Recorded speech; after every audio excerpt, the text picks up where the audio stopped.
Amanda Lauer is our second returning guest today. So Amanda is an author. She has a very exciting project going on right now.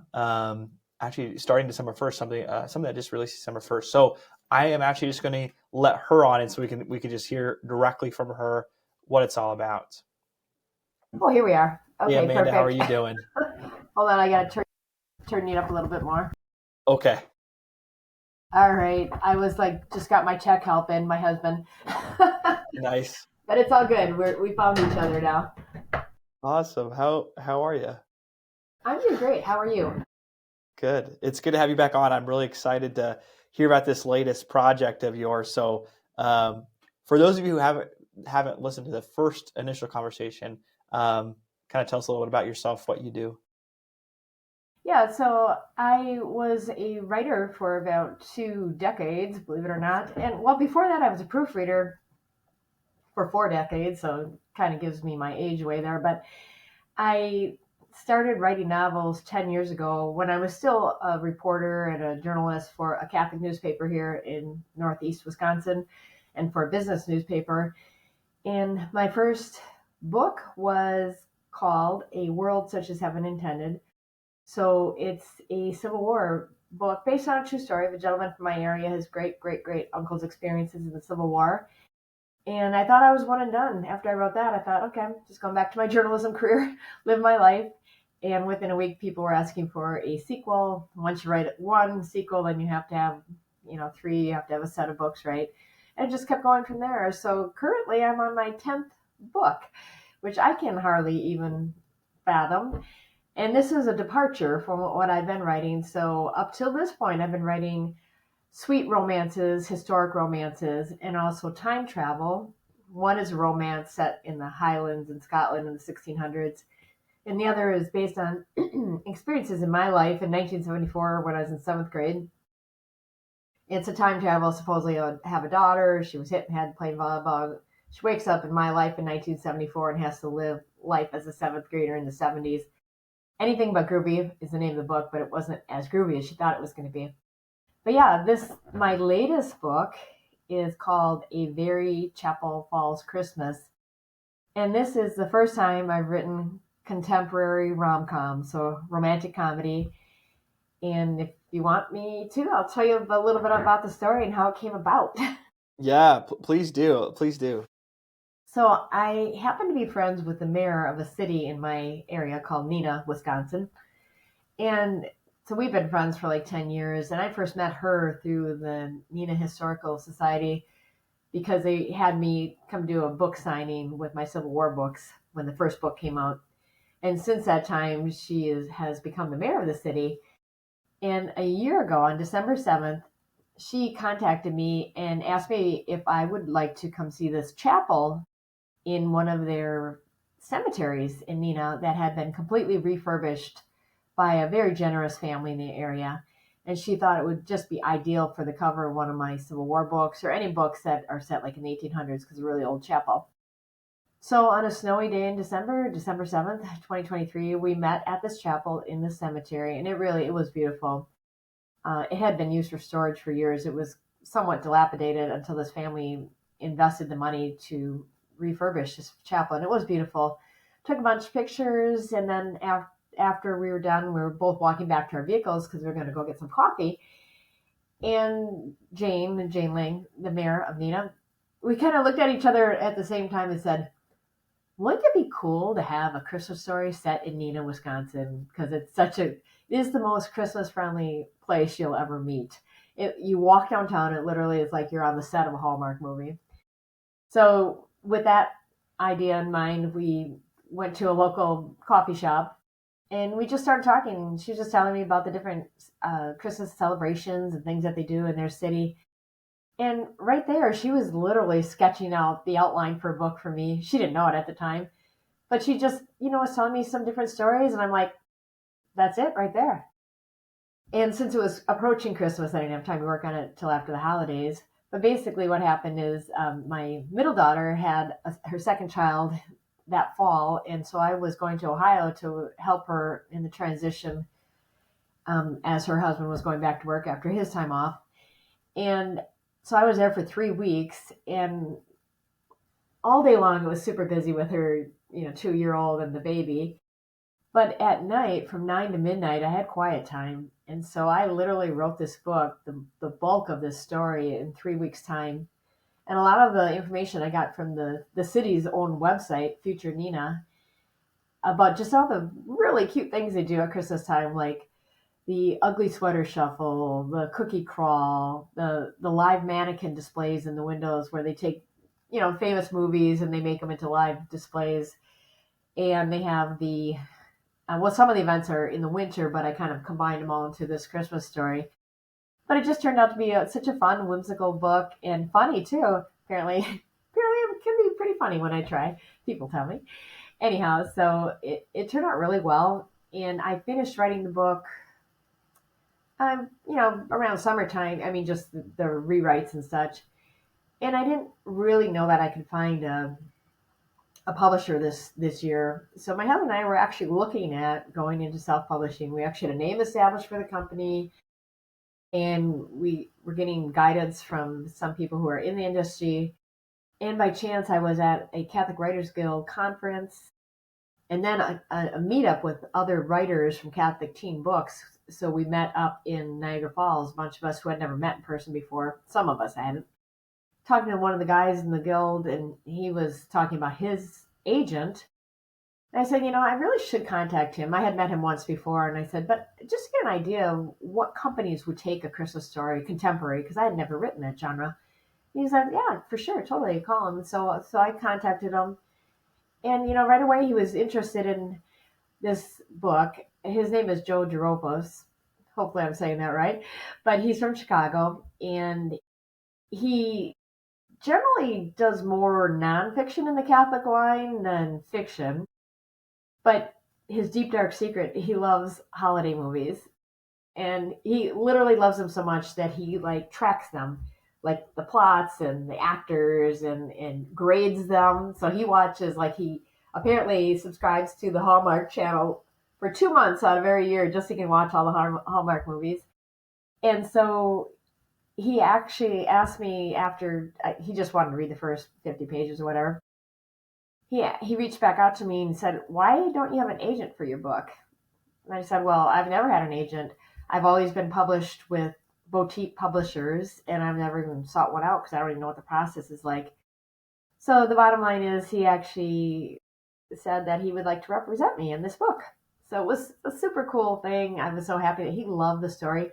He said this story, even though it's called A Very Chapel Falls Christmas, Chapel Falls, in essence, is this little city in Wisconsin, Neenah.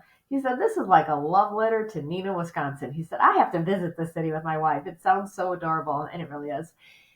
And so, yeah, he took me on, and then he was published. He was, approaching all the big major publishers. From a lot of them are just in the evangelical line and just major publishers. And so many of them looked at the book over the summer and held on to it. And, one by one, for some reason or other, it didn't work out for them. And so by chance, he reached out to a gentleman who he had been an agent for when his first books came out. And the man's name is Matthew Kelly. And Matthew Kelly, you probably know, is the founder of Dynamic Catholic. Well, Dynamic Catholic publishes mostly nonfiction books in the Catholic arena to be a better version of yourself. That's kind of one of his taglines. And so Matthew actually really loved the story. And it turns out that he and his company, his main publishing company is called Vidant Publishing. But they were starting a new imprint with what they call women's fiction called Feminine Genius. And so they chose my book and one book from another author to be the first two books to launch this new imprint. And in having conversations with Matthew, is they just made the determination that they were going to, what he say, crash the book through to get it out for Christmas this year. So this is what he calls a soft launch. Next year they'll do the bigger one, where they try to get it to major retailers and things like that. But what he calls a soft launch is, newsletters to a million of his subscribers talking about my book It's on his gift guide. It was literally the first book, the top of the list for his gift guide for 2024. So that's what he calls like a soft launch. So this has been a pretty amazing experience. And to tell a little bit more about the book too, is what we did is we took, for the various scenes in the book, real locations in Neenah, real businesses with their real names, and we used them in the book. They were just, it wasn't like product placement like a movie, but they just went places and went to eat places. They shopped at places, they got coffee at places.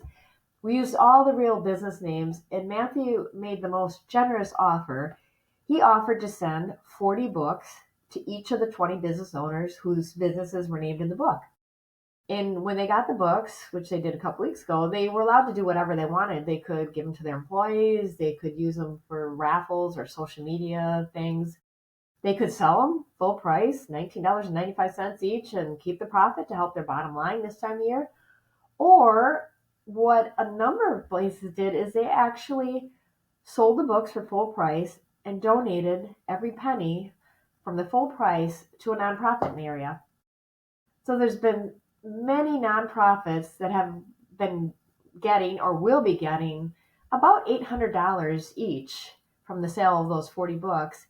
And they range from the Fox Valley Humane Society, the Neenah Animal Shelter, Boys and Girls Clubs, Friends of Neenah Library, Harbor House, which is a domestic abuse shelter, Vita, which is a free medical clinic for people, men, women, and children in our area. And it's just really, it's so heartwarming to see how many places are benefiting from this book. And another cool thing is one of the businesses in the book, actually, they make stoneware. So Sunset Hill stoneware. And so they made a mug for the book, which has the cover of the book on. It's super cute. And people can buy the mug too if they want a cute little combo gift, the book and the mug. So that's been going over really well. So I've been at all sorts of events in Neenah this December. We're meeting all sorts of wonderful people, meeting the business owners, and seeing a lot of people really excited about the story. And people love the book. It's funny, it's heartwarming, it's everything you would see in one of those great Christmas movies, but probably not as predictable as most. It's a little bit different plot than anything we've seen, and we've seen a lot of Christmas movies. So Yeah. Well, how does the process for this book, how has it been different from all of your other books? I'm sure, like, did it feel faster? It seems like that was a quick turnaround from like the conception of the story to like now. yeah, What were the differences? yeah, absolutely. This was the fastest turnaround of a book I've ever had. I think things differed because, for one thing, it's based on true events. And so a lot of the events are listed online from Future Neenah, which is their like Chamber of Commerce. So I just literally went online and got all the information about what do they do at the cookie crawl, what's Luminary Night about, what's the mannequin thing. And so all these different settings of the book were kind of picked from there, which just shows what a cute little city it is anyhow. And I think because I knew I only had 3 weeks at my daughter to watch helping her with the kids, that I knew I had to be like religious about writing those 3 hours every night. And there were days too where the baby I'd have him napping next to me, and I'd just put a pillow so the screen didn't, he couldn't see the screen from where he was. And so I'd get another hour or two occasionally, during the day. But the bulk of it was written there. So that was like the quickest I've ever written a story. And as far as getting an agent, it's a whole different. Getting the agent, of course, I'd never tried for one. And once I got it, that was quick because within 3 days, he probably said yes to the book. But then we had a very short contract. He had about 6 weeks to sell this book. And if it wasn't sold by October 1st, then my husband and I were going to publish it. So he had the incentive to really move hard on this book and move quickly. But he loved it so much that he made other people fall in love with this story too. And why Matthew chose to make this the first book, basically in the feminine genius, I don't know. There's something about it that appealed to him. So he had a whole team behind him, which I've never had this many people on my side pushing for something to go forward. I mean, it's really miraculous. And his editor, Ava Schaefer, who I work with a lot, she's been amazing. The design team, everybody I've worked with has been great. And I've had people on the side helping me too. Ellen Gable Hercash, she did the first round of editing. She's my original editor from all my Civil War books and my publisher. And then there, Rosanna White, who is a wonderful author, but she's also a great cover artist. She created the first round of the cover, and then Matthew's team took over from there and punched it up a little bit and made it what it is. I guess I can show you since people are probably wondering what does it look like. Yeah, definitely. Very neat. Oh, Yeah. wow. That's so cool. Yeah, it's such a fun story. I mean, I think so many people have gotten back to me and have just said it's just so much fun to read. And they a lot of people say too, it's like reading a script to a Great American Family movie or a Hallmark movie or something along that line. So ultimately, we hope it will be a movie. I think of all the books I've written, and this is number 10, like four of them have I've already had contact with studios about making them into movies, but it's such a slow moving process. And like a movie about Civil War is very expensive, as you can imagine. But this is something, these Christmas movies, they kind of crank them out pretty quickly. So Hmm. I think this is the one that has the best chance of actually seeing the light of day. If we find the right Yeah, people, it all takes, you right. have to find the right people and you have to find money too. It's not, even if it's $1 million movie, it's still $1 million. I mean, for some people that's Right. not much. For most of us, that's a lot. Yeah. No, that's a lot of potential there. That's really neat. It sounds like this is kind of all of this that you just the story you explained of how this all came to be seems to me like it was a lot of years of putting in the work and but then like the networking that you've done over time. Yes. Like explain to me how if a younger, Catholic writer wants to do what you're doing, writing books and getting them published the way that you do, like what would you tell that person? Because it just again, it sounds like it's a lot of work and it's a long period of time of just like meeting the right people and having the right things fall into place. How does someone make that happen?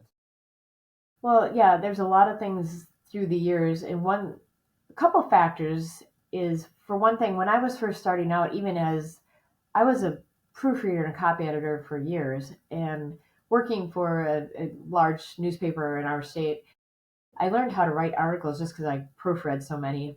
And I volunteered to start writing articles, even if it wasn't extra pay. I thought this was a really cool endeavor and I wanted to learn how to do it. And I love to read. So I thought, I want to take a chance at writing. So then I did that. And so I even wrote articles through the years where I've never been paid. I would just do it just because I wanted to get the experience under my belt. And then when I was working for the Business News, which is a business newspaper in Green Bay, Wisconsin, I met so many business owners.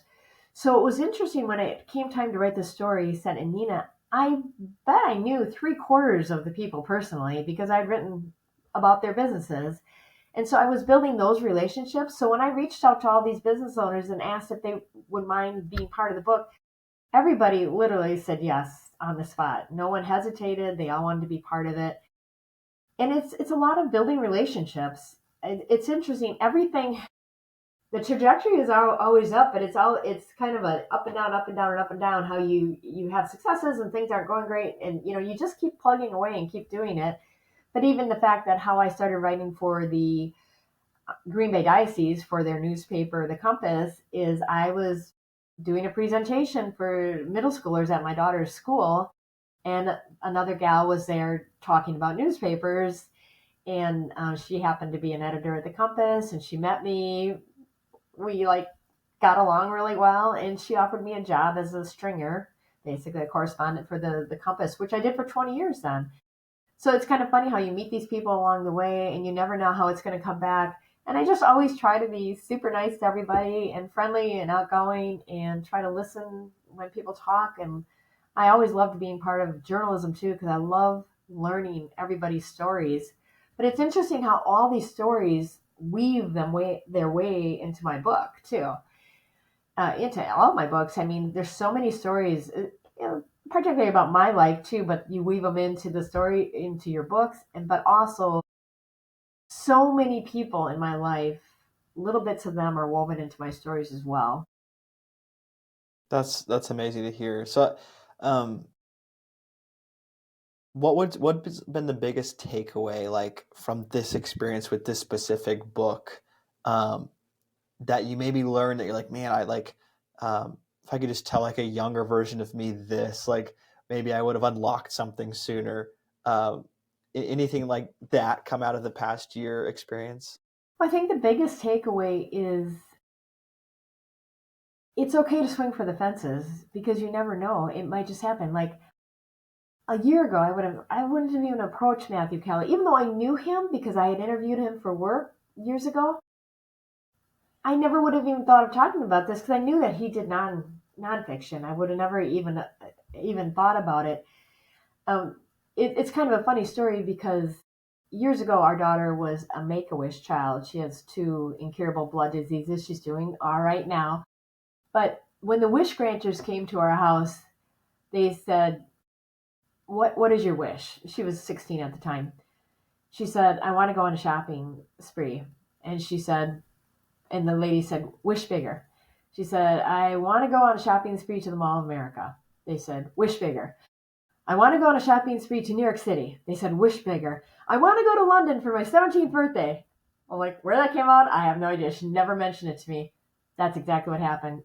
Our whole family, all my husband and myself and our four kids, we all went to London for her 17th birthday, which was the most amazing trip ever. And that has always stuck with me, wish bigger, wish bigger. And so when I was first talking to Joe, my agent, about this, it's like, what would be your wish for this book?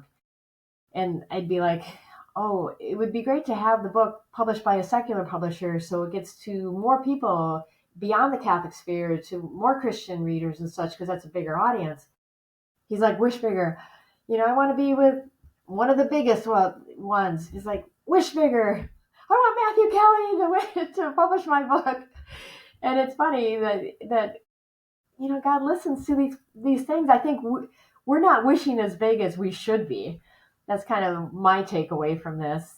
So maybe other people, you got to wish a little bigger. And it's kind of funny because, and I said this to my agent, and I was with Matthew a few weeks ago in his office in Kentucky, and I said, I know this is a crazy number, but say I could make $1 million selling books for some huge, the biggest publisher in the world or something. Or I could make half that amount and publish with Matthew Kelly and open the door for so many other Catholic writers who are looking for a publisher who do fiction, women's fiction in particular. I said I would take half to be able to help, even if it's 10 writers or 100. I mean, it would be amazing if hundreds of writers could actually get into this business because I kind of help open the door crack for them. Definitely. That's amazing. I mean, to kind of trailblaze this area, because you said you're one of two books that's starting in this. I mean, what do you call it? An imprint? It's an imprint. It's their new. So Vidant is their main. It's obviously Dynamic Catholic. When I actually went to his office in Kentucky, it's a huge building. So one whole side is Dynamic Catholic, which is a nonprofit. The other side is Vidant Publishing, which is for profit. And Vidant does all sorts of books. They have 200 authors under that name. But then we have this little tiny feminine genius that has me and one other lady who I haven't met. I haven't read her books, but I looked them up. I mean, they look interesting, but they're all on his Christmas list. You can check it out. Gotcha. So to that point, where can people go ahead and go get your book right now? You can go to Amazon.com or you can go to Barnes and Noble. Or if you want to see everything I have, probably the easiest thing is to go to my website, amandalauer.com. Got it. Okay. I'm gonna link that below too. Congratulations. This is super exciting. It was just good to catch up with you and hear about this latest book. I definitely want to pick up a copy and spread the word. So yeah, best of luck with continuing with this book and maybe more and maybe a movie. And yeah, just thanks for all you do and just inspiring young writers, young women writers especially. So but yeah, thank you for sharing, Amanda. You are so welcome. Thank you for inviting me to be part of your podcast today. Absolutely. Have a blessed Advent and a Merry Christmas. Same to you. You take We'll see care. ya. Bye bye.